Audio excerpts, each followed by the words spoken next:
I need a theme song. Oh, I need a theme song. Ooh, yeah.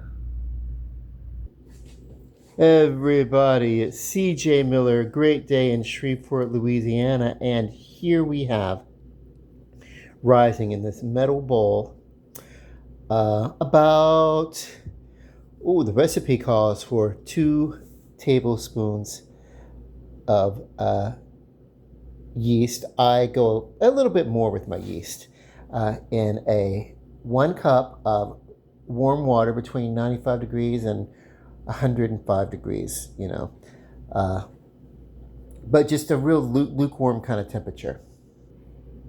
And into this yeast, I'm also feeding. Now, this will rise. If it wakes up, that's fine. And it will feed off the glutens in the flour and everything. But I've also added for this recipe approximately, and I think I went a little heavier on the approximation, 1/4 of just granulated white sugar to feed the yeast. You can use honey, you can use syrups, maple, you can use anything really. If you want something a little bit sweeter, add a little bit more. If you want something less sweeter, but you really do want to make sure that you have enough sugar in there to feed this yeast. So, you know, the sugar is important. Don't skip it. You can, if you want to, really maybe put this recipe in your fridge and just let it kind of do the whole overnight thing. But yay! And of course, this is a bread that we're making. We're going to be making hamburger buns. I guess I should have said that. Hamburger buns, because I'm doing hamburger steaks and I want them on buns. And I'll either slice them or we can serve them as hamburger buns, or they make a good dinner bread that I can make little buns and we can have on the side of the dinner.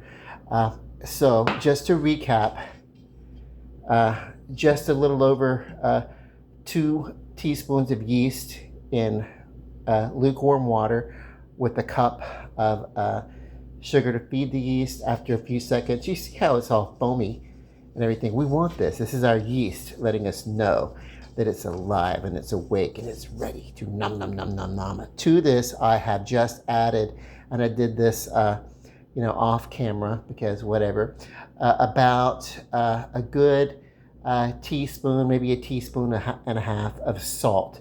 So that's gonna kind of give the bread, just to let it pick up a little flavor. You otherwise without the salt, you'll get a good bread, but your bread's not going to be able to carry that flavor. It's the salt that kind of allows this to carry. To that, we're going to add 1 egg, 3 cups of all-purpose flour, and if we need to, we can add a little bit more. It should be between 3 cups and 3.5 cups, depending upon the texture of the bread. We don't want this one too wet. We don't want it too dry. So we're going to estimate 3 cups of the enriched all-purpose white flour, and then I already said the 1 egg, a 1/3 cup of vegetable oil or your warmed butter, olive oil, whatever kind of fat you're using. You want it melted down. You can't just take like a lard and put it in here. You'd have to melt that down, But if you have, whatever. But you really maybe want to go with the clean vegetable oil with this, because yay. And then, of course, if you want to add a little onion powder to this or something, you can, Okay, so let's see what we're going to do. We're going to add the egg. Where is it? Right here. So.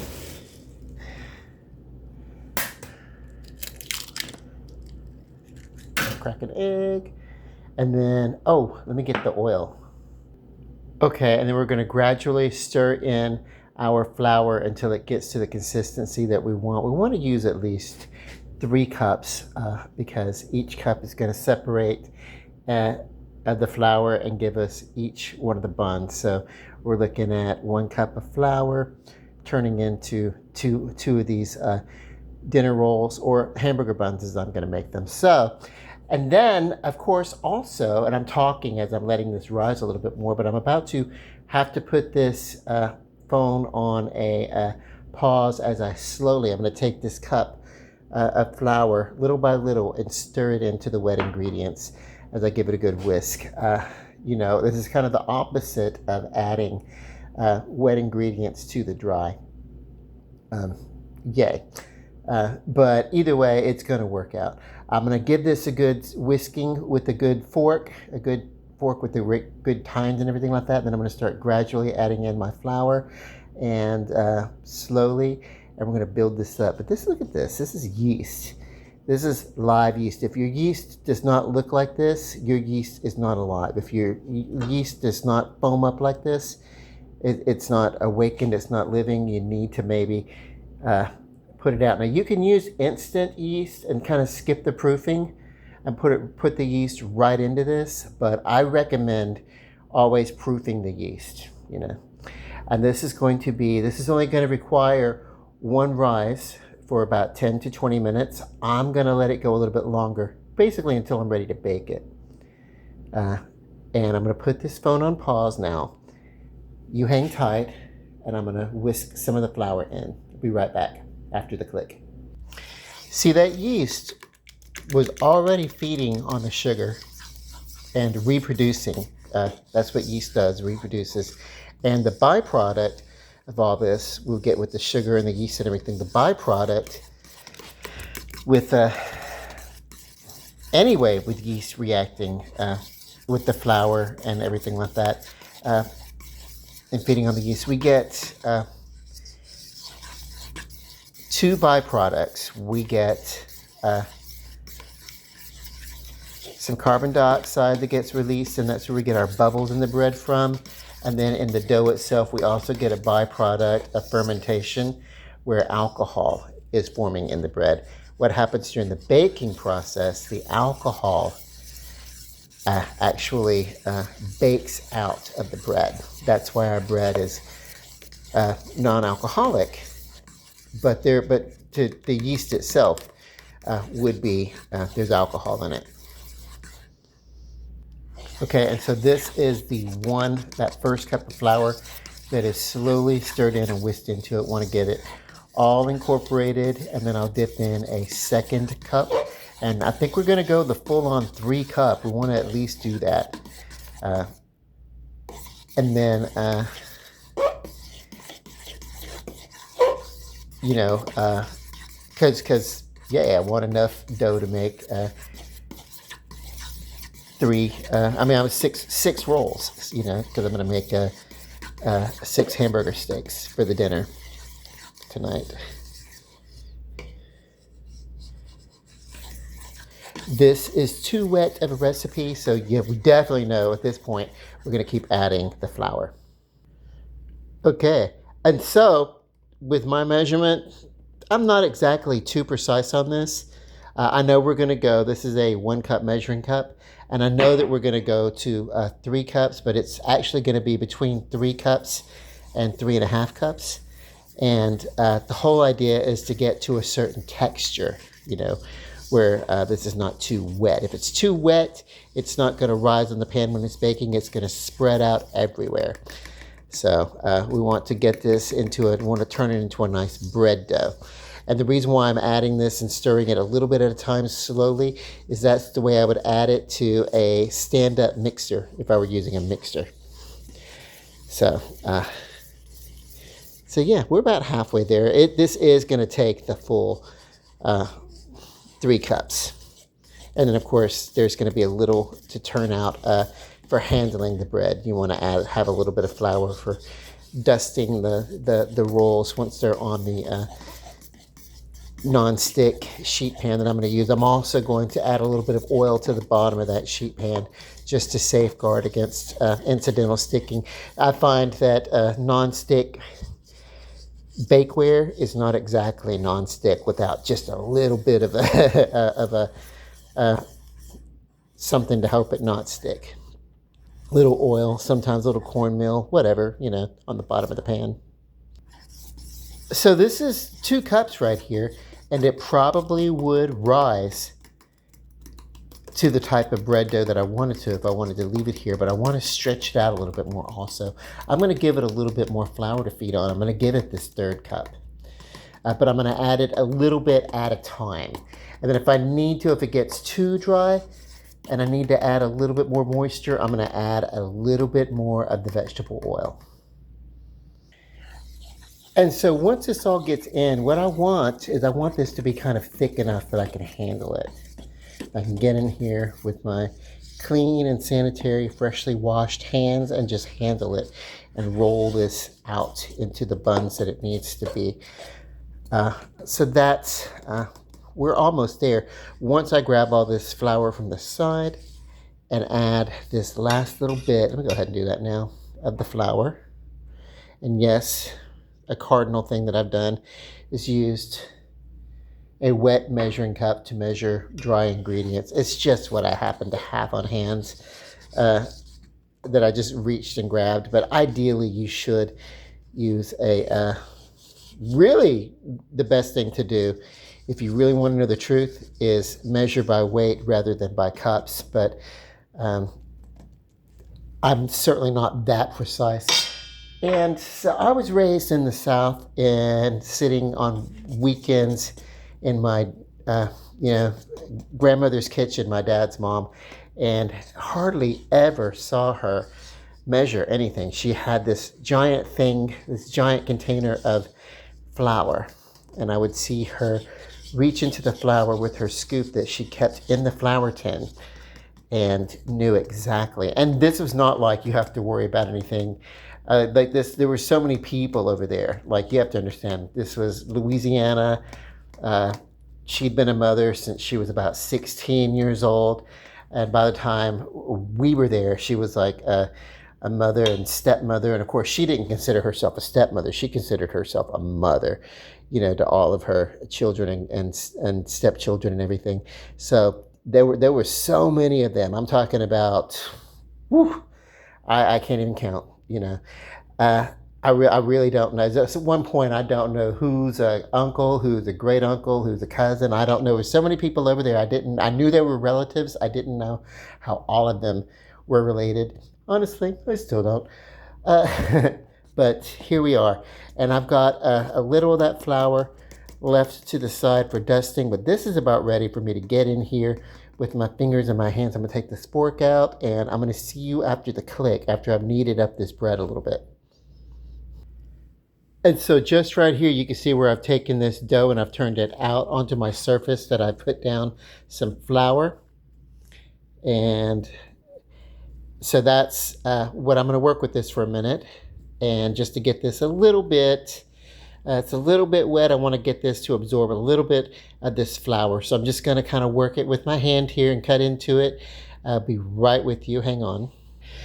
So this is what we're looking for. You see now I can pick this up and it's kind of stretchy, but it's absorbed a lot of this flour. We want to keep all this in here. We'll take it from the bottom, pull out, stretch, fold. That's going to be our motion. I'm going to do this for about 5 or 10 minutes.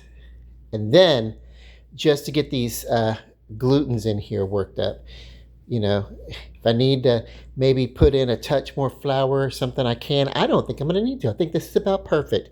This is great. You should be able to pick it up. It should stretch like that. These glutens, the more I work it, the more they're going to build and tighten up.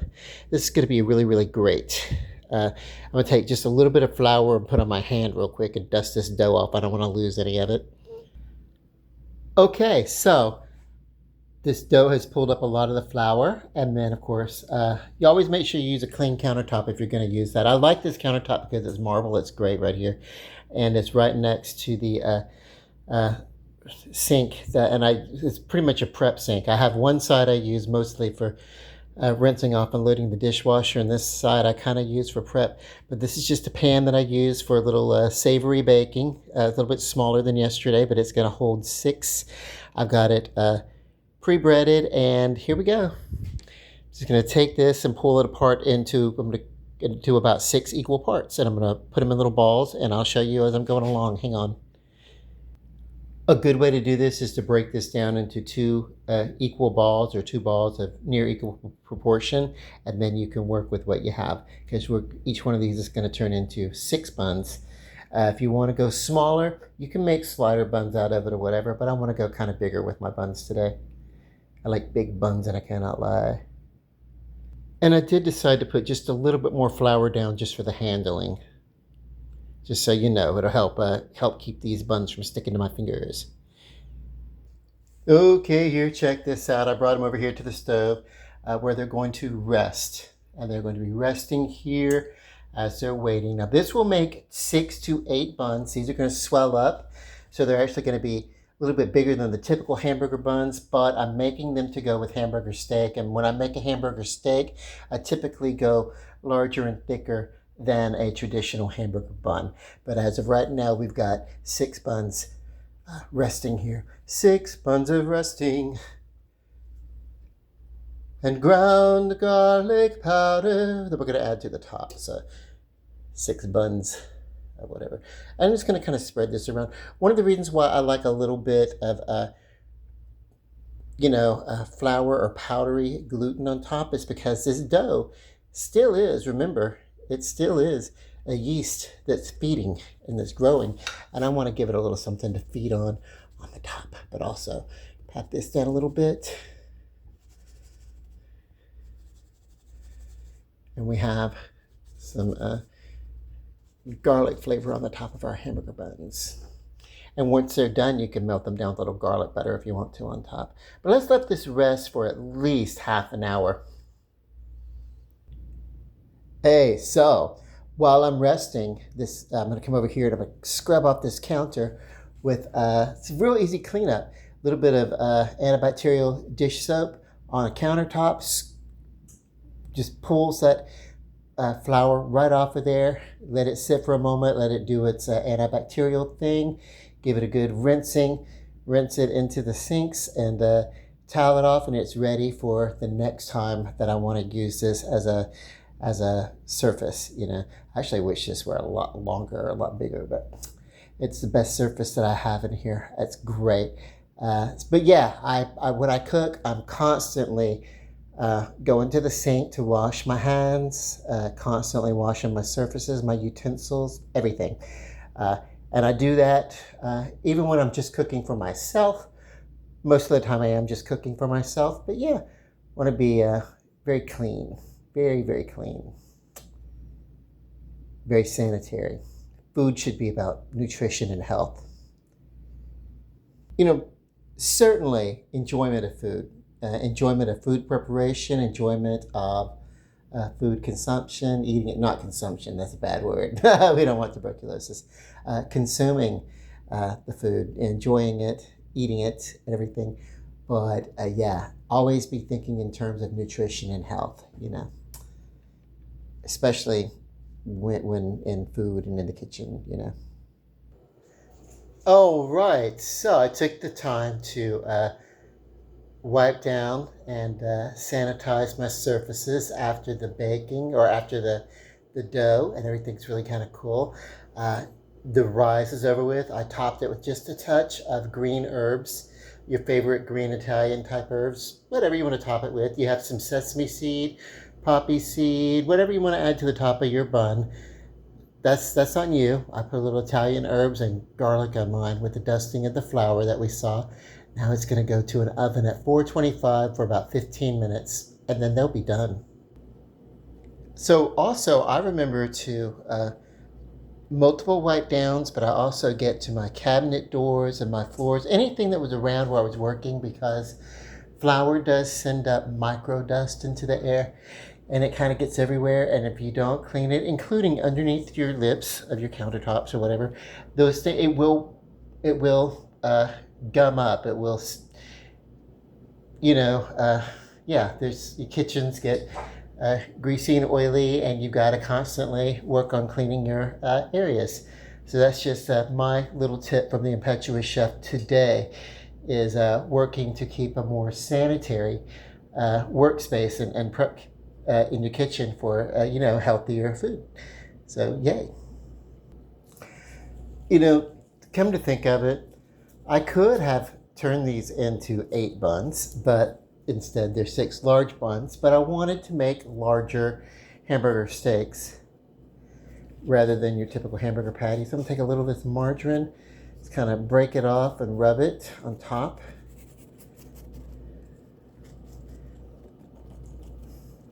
Dabbing here and there. Hang on.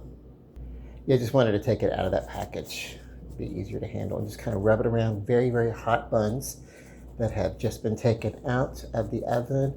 This is to kind of, well, get some of the dusty flour off that I put on there to bake to help feed it while it grew, but also I don't want people to be eating the bun and it tastes like flour. So I'm going to kind of use this to kind of separate. But you can see, yay. Yeah. If you're going to do this, make sure your hands are very, very clean. And of course, mine are. If there's any question about it, you can use a glove, you know.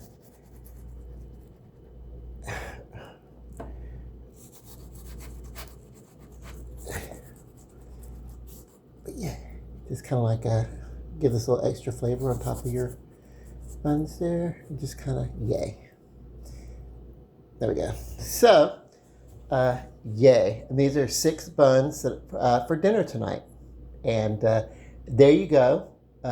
Dinner buns with the Impetuous Chef. No tasting video because I'm going to make some hamburger steaks and have with these buns. And I have my friend Mike's coming over for dinner, and so I'm not really going to do a tasting video, but yeah, they're tasty. Okay, love and light. Peace. Ciao, Bella.